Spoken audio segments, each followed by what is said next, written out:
Dagestan is a unique region of Russia. The rhetoric about the Russian world does not resonate here because they do not identify as ethnic Russians.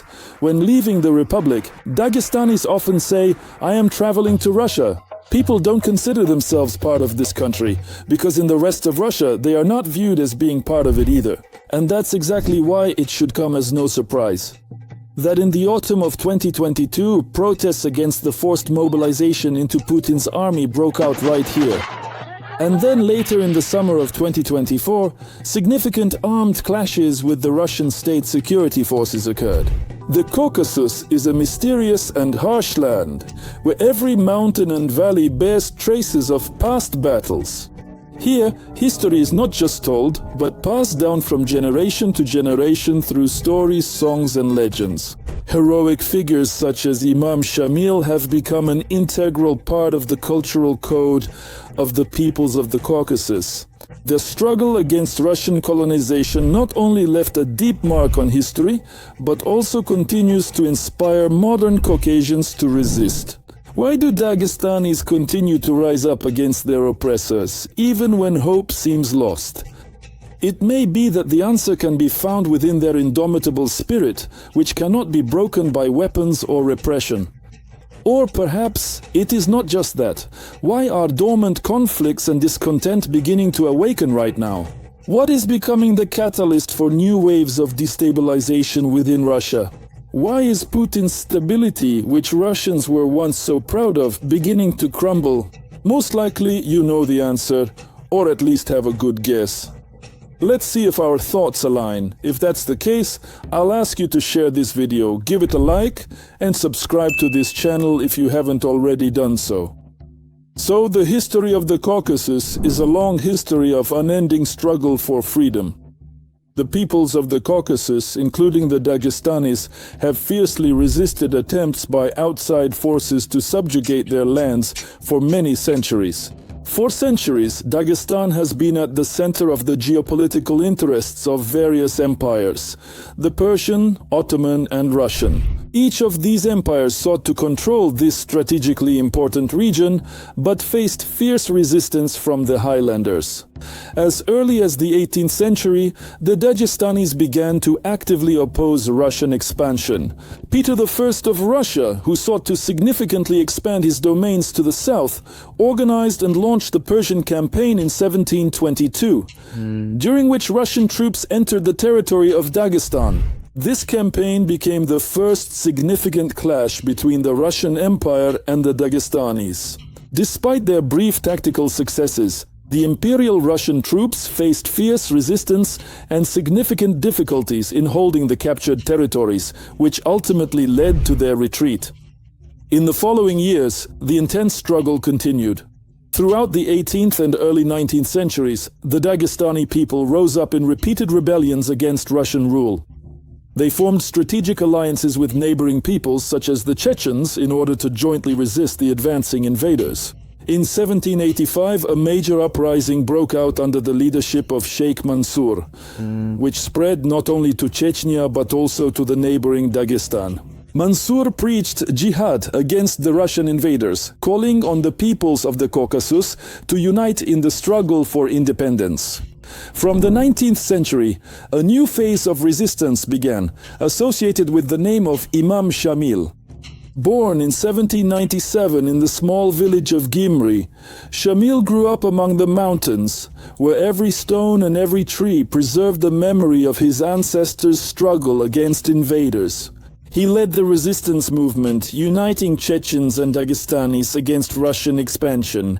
His guerrilla warfare tactics, known as Gazavat, became a symbol of steadfastness and courage.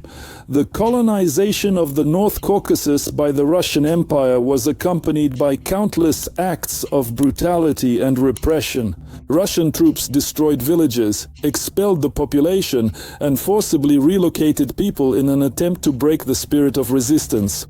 However, the Dagestanis and Chechens, witnessing their lands being forcibly annexed by the empire, rose up in rebellion time and again. Their unwavering steadfastness and deep-seated desire to preserve their unique culture and independence became increasingly evident to the world.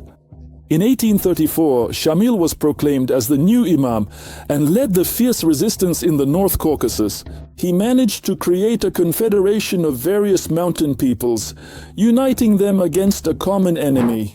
Under his leadership, many successful military operations were carried out, allowing him to maintain control over a significant part of the region for more than 2 decades.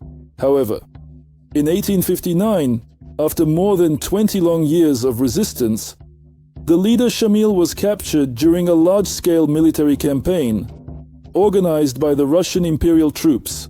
Despite his captivity, his spirit remained alive among his people, and his legend continued to inspire future generations to fight for freedom.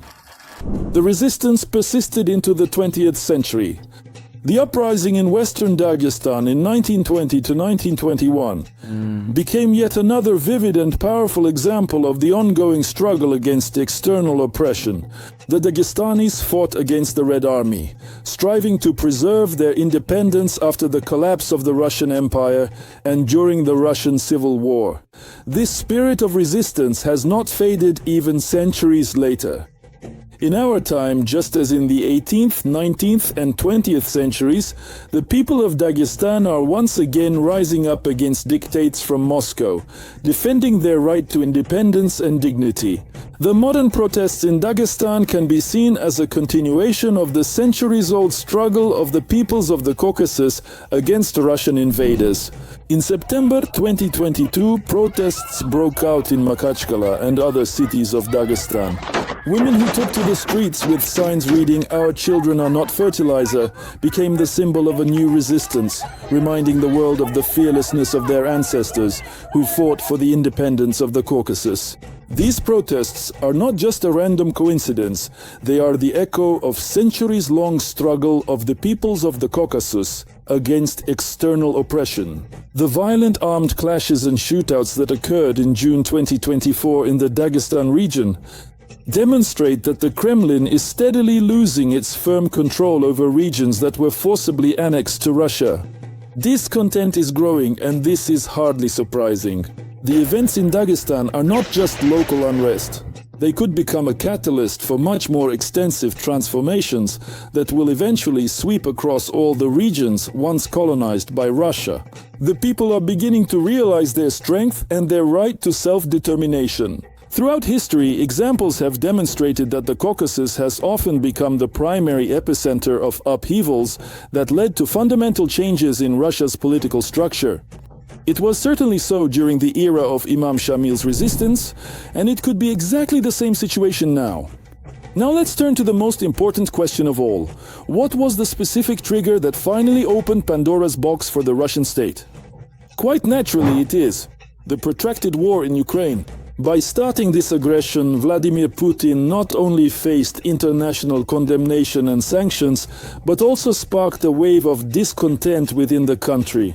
The mobilization aimed at strengthening and replenishing the occupation army for waging a war of conquest intensified this discontent, exposing internal contradictions and dissatisfaction. Dagestanis, weary of unresolved economic problems and the dominance of the central government, which drains the republic's resources, including its people, have begun to realize that their real enemies are not abroad, not in the hostile West, but in the Kremlin.